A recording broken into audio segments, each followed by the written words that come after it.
Hello दोस्तों और स्वागत है आज के इस एक्सप्लेनर में जहां हम आईपीएल 2026 के मैच 42 को पूरी तरह से डीकोड करने वाले हैं।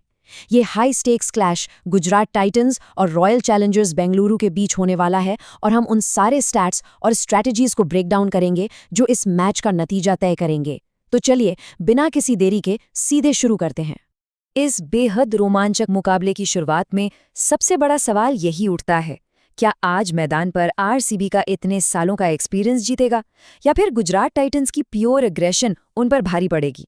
ये सिर्फ एक मैच नहीं बल्कि दो बिल्कुल अलग क्रिकेट फिलॉसफीज की टक्कर है। और स्टेक्स की बात करें तो वो इससे ज्यादा हाई नहीं हो सकते। एक तरफ आरसीबी है जो पॉइंट्स टेबल पर नंबर 2 पर है और इस विन के साथ सीधे नंबर 1 की पोजीशन चाहती है। वहीं गुजरात टाइटंस नंबर 5 पर बैठी है और उनके लिए ये लिटरली एक मस्ट विन सिचुएशन है। अगर प्लेऑफ्स की दौड़ में जिंदा रहना है तो आज जीतना ही पड़ेगा। तो चलिए सबसे पहले बात करते हैं आज के बैटलफील्ड की, यानी नरेंद्र मोदी स्टेडियम की, जहां ये पूरा ड्रामा अनफोल्ड होने वाला है। अहमदाबाद की इस पिच पर बैट और बॉल के बीच एक शानदार कॉन्टेस्ट देखने को मिलता है। यहाँ रेड और ब्लैक सॉइल का एक मिक्स है। इसका मतलब है कि शुरुआती ओवर्स में फास्ट बॉलर्स को सॉलिड बाउंस और लैटरल मूवमेंट मिलता है, लेकिन जैसे जैसे मैच आगे बढ़ता है स्पिनर्स के लिए लेट ग्रिप भी आने लगती है। ये दोनों टीम्स की टैक्टिकल समझ का एक बड़ा टेस्ट होगा। स्टैट्स पर नजर डालें तो ये पिच बैटर्स के लिए एक जन्नत भी बन सकती है। इस ग्राउंड का हाईएस्ट स्कोर 243 रन्स है जो पंजाब किंग्स ने बनाया था। तो एक बात तो क्लियर है, अगर बैटर्स अर्ली स्विंग को सर्वाइव कर गए तो रन्स की यहाँ कोई कमी नहीं है। पर इस ग्राउंड का एक दूसरा फेस भी है जो उतना ही अनफॉरगिविंग है। 89, जी हाँ, ये वही मैदान है जहां एक बार गुजरात टाइटंस की पूरी टीम सिर्फ 89 रन्स पर ऑल आउट हो गई थी। तो एक छोटी सी बैटिंग कोलैप्स और ये सॉलिड पिच आसानी से एक नाइटमेयर में बदल सकती है। और अब आते हैं सबसे ज्यादा इंटरेस्टिंग फैक्ट पर।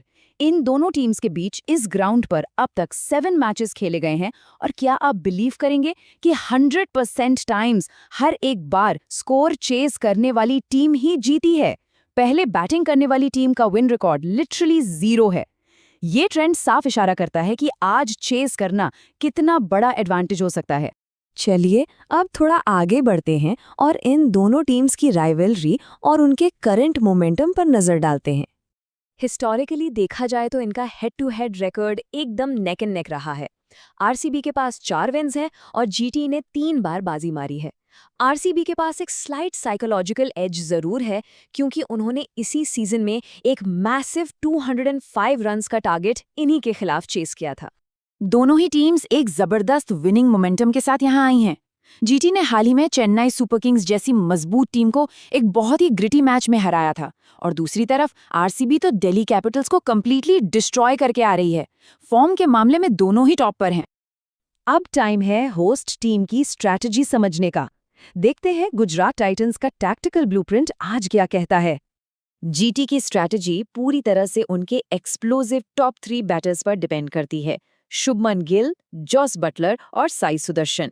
इन तीनों पर रिलायंस बहुत मैसिव है और साई सुदर्शन के बारे में तो हम सब जानते ही हैं। पिछले ही मैच में उन्होंने आरसीबी के बॉलर्स को धोते हुए एक शानदार सेंचुरी लगाई थी। लेकिन यहाँ एक बहुत बड़ा रिस्क भी है। अगर वो डेंजरस टॉप ऑर्डर जल्दी आउट हो जाता है तो डेटा साफ दिखाता है कि जीटी का मिडिल ऑर्डर काफी फ्रेजाइल है। अगर शुरुआती विकेट्स गिर गए तो पूरा प्रेशर जेसन होल्डर जैसे ऑलराउंडर्स पर आ जाएगा, जो टीम के लिए एक बहुत बड़ी वल्नरेबिलिटी बन सकती है। अब फोकस शिफ्ट करते हैं विजिटर्स पर और देखते हैं हाई फ्लाइंग आरसीबी का ब्लूप्रिंट कैसा दिखता है। आरसीबी की इस सीजन सक्सेस का सबसे बड़ा रीजन उनकी बैटिंग नहीं बल्कि उनका टेरिफाइंग पेस अटैक है। भुवनेश्वर कुमार इस वक्त आग उगल रहे हैं। उन्होंने पिछले सिर्फ 4 गेम्स में 10 विकेट्स लिए हैं और दूसरे एंड से जॉश हेजलवुड की लीथल बॉलिंग बैटर्स को सांस लेने का मौका नहीं दे रही है। पर जैसे हर टीम की कोई वीकनेस होती है, आरसीबी की एक हिडन कमजोरी रोमारियो शेपर्ड की बॉलिंग इकोनॉमी है। आंकड़े बताते हैं कि वो इस सीजन लगभग 15 रन्स पर ओवर लीक कर रहे हैं।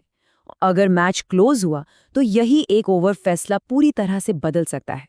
क्रिकेट हमेशा इंडिविजुअल माइक्रो बैटल्स से जीता जाता है। तो चलिए आज के की मैचअप्स देखते हैं। जब इंडिविजुअल्स की बात होती है तो विराट कोहली के स्टैट्स जीटी के खिलाफ लिटरली स्टैगरिंग हैं। इस स्पेसिफिक बॉलिंग अटैक के सामने उनका एवरेज 86 का है और सिर्फ 7 मैचेस में वो 400 से ज्यादा रन्स बना चुके हैं।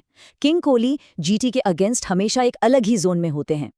पर फास्ट बॉलर्स के पास भी अपने जवाबों की कमी नहीं है। भुवनेश्वर कुमार ने शुभमन गिल को सिर्फ 6 बॉल्स में 4 बार डिसमिस किया है और हैजलवुड ने साई सुदर्शन को 21 बॉल्स के अंदर ही 2 बार आउट किया है।